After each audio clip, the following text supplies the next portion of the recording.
एक बॉडी में पाया जाता है। एक वयस्क मनुष्य में औसतन 5 से 6 लीटर ब्लड होता है। मानव शरीर में ब्लड की मात्रा शरीर के भार का लगभग 7% होती है। मतलब जितना भी शरीर का भार होता है उसका 7% क्या होता है, ब्लड होता है उसमें, जिसका पीएच मान 7.4 होता है। महिलाओं में पुरुषों की तुलना में हाफ लीटर कम ब्लड होता है।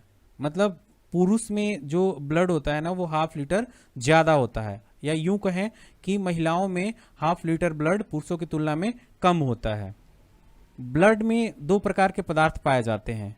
फर्स्ट होता है प्लाज्मा जो कि 55% पाया जाता है, और सेकंड होता है हमारा ब्लड सेल जो कि 45% मतलब 45% पाया जाता है। ब्लड का 55% भाग प्लाज्मा होता है।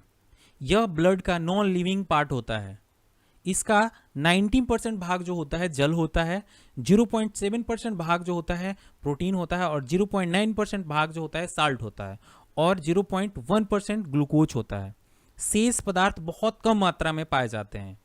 अब हम बात करते हैं फंक्शन ऑफ प्लाज्मा की। तो देखिए, पचे हुए भोजन एवं हार्मोन का शरीर में संवहन प्लाज्मा के द्वारा ही होता है।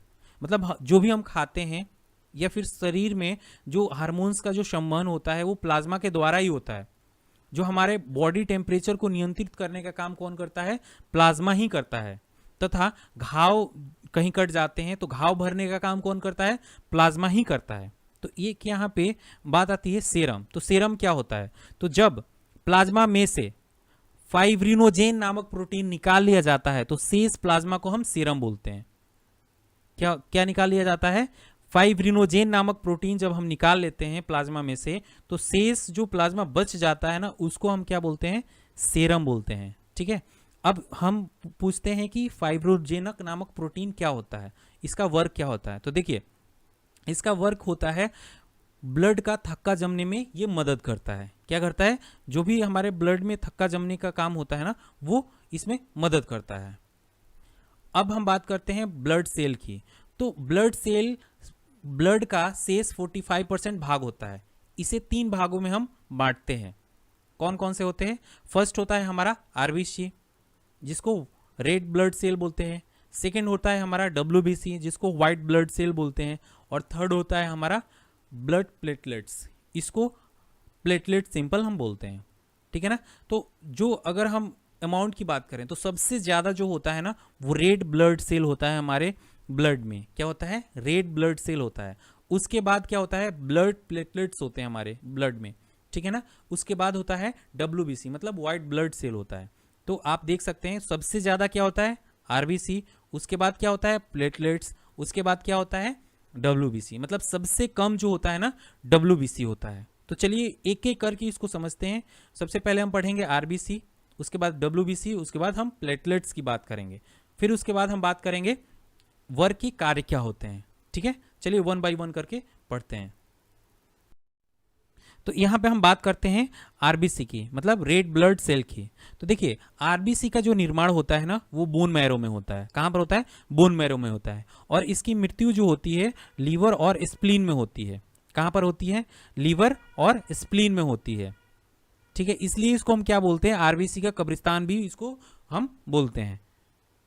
ठीक है, protein, vitamin B12 and folic acid का निर्माण में सहायक होता है। जो आरबीसी है ना, आरबीसी वो प्रोटीन, विटामिन B12 और फोलिक एसिड के निर्माण में बहुत सहायक होता है। ठीक है, अब आरबीसी में केंद्रक नहीं पाया जाता है। जैसे एक अपवाद है इनमें, कैमल और लामा। कैमल और लामा के आरबीसी में क्या पाया जाता है, केंद्रक पाया जाता है। इसका जीवन काल, मतलब आरबीसी का जो जीवन काल होता है ना वो 20 से 120 डेज का होता है।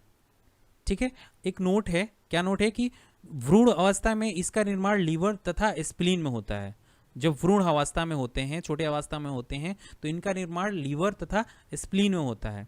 इसमें हीमोग्लोबिन नामक प्रोटीन पाया जाता है जिसके कारण ब्लड का रंग लाल होता है। किसके वजह से होता है, हीमोग्लोबिन की वजह से आरबीसी का कलर क्या होता है, मतलब ब्लड का कलर क्या होता है, रेड होता है। ठीक है ना, ग्लोबिन युक्त प्रोटीन जो ऑक्सीजन एवं कार्बन डाइऑक्साइड की संयोग करने की क्षमता रखता है। ठीक है ना। हीमोग्लोबिन में पाए जाने वाला आयरन कंपाउंड को हम क्या बोलते हैं? हीमैटिन बोलते हैं। क्या बोलते हैं? हीमैटिन बोलते हैं। अब हम बात करते हैं आरबीसी के फंक्शंस की। तो शरीर के हर सेल में ऑक्सीजन पहुंचाने तथा कार्बन डाइऑक्साइड को वापस लाने का काम आरबीसी का ही होता है। ठीक है। तो जब हम सोते हैं तो सोते वक्त हमारे आरबीसी में 5% की कमी आ जाती है, और जो लोग 4200 मीटर की ऊंचाई पे जाते हैं उनके आरबीसी में 30% तक की वृद्धि हो जाती है। मतलब आरबीसी जो होता है 30% बढ़ जाता है। ठीक है। तो आरबीसी की जो संख्या होती है उसको हम कैसे मापते हैं? तो आरबीसी की संख्या हीमोसाइटोमीटर से मापते हैं। किसे? हीमोसाइटोमीटर से ही मापते हैं आरबीसी की संख्या जो है। ठीक है। अब हम आरबीसी में होने वाले रोग की बात करते हैं, आरबीसी की कमी से होने वाले रोग की बात करते हैं। तो कौन कौन से हैं? तो एनीमिया है और जैंडिस है। जैंडिस है। ठीक है। कौन कौन से? एनीमिया और जैंडिस। देखिए, हीमोग्लोबिन की मात्रा कम होने पर एनीमिया और जैंडिस रोग हो जाता है। एनीमिया वह अवस्था है जहां पर आरबीसी की संख्या या ऑक्सीजन की बुनियादी शारीरिक जरूरत को पूरा करने के लिए अपर्याप्त होता है। आयरन की कमी को एनीमिया का सबसे आम कारण माना जाता है। अब हम बात करते हैं व्हाइट ब्लड सेल की, मतलब ल्यूकोकाइट्स की। ठीक है। डब्ल्यूबीसी की। तो देखिए, ब्लड में डब्ल्यूबीसी की जो संख्या होती है ना, बहुत ही कम होती है, और आकार में तो बहुत बड़ा होता है, अमीबा के समान बड़ा होता है। इसमें केंद्रक रहता है। जैसे कि मैंने पीछे बात किया था कि आरबीसी में केंद्रक नहीं पाया जाता है, तो यहाँ पे हम अगर बात करते हैं तो डब्ल्यूबीसी में केंद्रक पाया जाता है। ठीक है। इसका निर्माण जो होता है ना, बोन मैरो, लिम्फ नोड और कभी कभी लीवर और स्प्लीन में भी होता है। इसकी जो मृत्यु होती है ना, वो कहाँ होती है? ब्लड में ही हो जाती है। तो इसकी मृत्यु ब्लड में हो जाती है। ठीक है। इसका जीवन काल जो होता है 2 से 4 दिन का होता है। अगर मैं आरबीसी और डब्ल्यूबीसी के रेशियो का बात करूं तो 600 आरबीसी पे 1 डब्ल्यूबीसी होता है। 600 आरबीसी में एक क्या होता है? डब्ल्यूबीसी होता है। ठीक है। अब इसके मुख्य कार्य के बारे में हम बात करते हैं। इसका वर्क क्या है, कार्य क्या है? तो इसका जो मुख्य कार्य होता है, शरीर, जो हमारे शरीर होते हैं ना, तो शरीर के रोगों के संक्रमण से बचाना है। तो इसका मुख्य कार्य शरीर के रोगों के संक्रमण से बचाना तथा इम्यून सिस्टम को बढ़ाना है। जो हमारे शरीर में इम्यून सिस्टम है उसको क्या करते हैं? इंक्रीज करते हैं, बढ़ाते हैं। ठीक है। यदि बाहर से किसी रोग के कीड़े हमारे शरीर में घुस जाते हैं तो इसके इर्द गिर्द घेरा डालकर ये उसको नष्ट कर डालता है। मतलब डब्ल्यूबीसी क्या करता है? उस कीड़े के अंदर उसके चारों तरफ घेरा डाल के उसको नष्ट कर देता है। इसी वजह से इसको हम क्या बोलते हैं? शरीर का बॉडीगार्ड भी बोलते हैं। शरीर रक्षक या बॉडीगार्ड भी इसको बोलते हैं हम। तो देखिए, डब्ल्यूबीसी की सहायता से घाव जल्दी भर जाते हैं। मतलब हमारे शरीर में जो डब्ल्यूबीसी हमारे शरीर में जो होता है उसके वजह से जो हमारे शरीर में घाव होते हैं वो जल्दी ही भर जाते हैं। डब्ल्यूबीसी का अधिक भाग 60% से 70% न्यूट्रोफिल्स कणिकाओं का बना होता है। न्यूट्रोफिल्स कणिकाएं ऐसे रोगाणुओं तथा जीवाणुओं का भक्षण करती हैं। ठीक है। तो न्यूट्रोफिल्स कणिकाएं का वर्क क्या होता है? तो जीवाणुओं तथा रोगाणुओं तथा जीवाणुओं का भक्षण करना। ठीक है। नेक्स्ट देखते हैं इसके कितने टाइप्स। यहाँ पे हम बात करते हैं व्हाइट ब्लड सेल मतलब डब्ल्यूबीसी की। तो डब्ल्यूबीसी के 2 मुख्य भाग होते हैं। कौन कौन से? तो फर्स्ट होता है ए ग्रेनुलोकाइट्स होता है, दूसरा होता है ग्रेनुलोकाइट्स। ठीक है। मैं अगर बात करूं ए ग्रेनुलोकाइट्स की, तो देखिए, जिसके प्रोटोप्लाज्म में दाने न हो, क्या मतलब जिसके प्रोटोप्लाज्म में दाने न हो उसे हम क्या बोलते हैं? ए ग्रेनुलोकाइट्स बोलते हैं। देखिए, मोनोसाइट का निर्माण भी बोन मैरो में ही होता है। कहाँ पर होता है? बोन मैरो में ही होता है। मोनोसाइट्स का निर्माण जो होता है बोन मैरो में ही होता है। यह मतलब ब्लड में 3 से लेके 8% तक पाया जाता है। ठीक है। उसके बाद होता है लिम्फोकाइट्स। लिम्फोकाइट्स जो होता है ना, वो साधारण अवस्था में 22 से 35% तक होता है। ठीक है। इसका निर्माण शरीर के लिम्फ धातु में ही होता है, जैसे कि टॉन्सिल हो गया, स्प्लीन, थाइमस आदि में होता है ना। इसको हम दो टाइप्स में डिवाइड करते हैं, एक होता है टी लिम्फोकाइट्स, एक होता है बी लिम्फोकाइट्स। ठीक है, जो टी लिम्फोकाइट्स होता है ना वो कैंसर सेल को रिमूव करता है, इसका मेन जो वर्क होता है ना वो कैंसर सेल को मारने का काम होता है, मतलब कैंसर सेल को रिमूव कर देता है। और दूसरा जो काम होता है HIV के अटैक से भी बचाता है, अगर HIV अटैक करता है तो उस केस में भी उससे प्रोटेक्शन प्रदान करता है ना। उसके बाद हम बात करते हैं बी लिम्फोकाइट्स के, ये प्रतिरोधक कैपेसिटी को बढ़ाता है, मतलब हमारे शरीर में जो रोगों की क्षमता होती है, लड़ने की क्षमता होती है, उसको इंक्रीज करता है बी लिम्फोकाइट्स। ठीक है ना। अब देखिए, अब अग्रिनोकाइट्स क्या होता है, तो ग्रिनोकाइट्स जिसके प्रोटोप्लाज्म में दाने हो, इसका निर्माण बोन मैरो में होता है। ठीक है ना, मैंने क्या बताया कि ग्रिनोकाइट्स जिसके प्रोटोप्लाज्म में दाने होते हैं, ठीक है, और जिसका निर्माण बोन मैरो में होता है।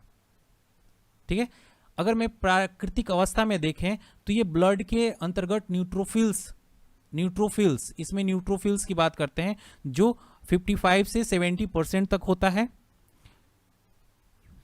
यूसिनोफिल्स जो होता है 2 से 7% होता है, और बीसोफिल्स जो होता है 1/4 से 1% होता है, मतलब 0.25 से 1% तक इसमें रहता है। ठीक है, अब WBC की कमी से होने वाले रोग कौन कौन से हैं, तो WBC की कमी से होने वाले रोग कैंसर और HIV है।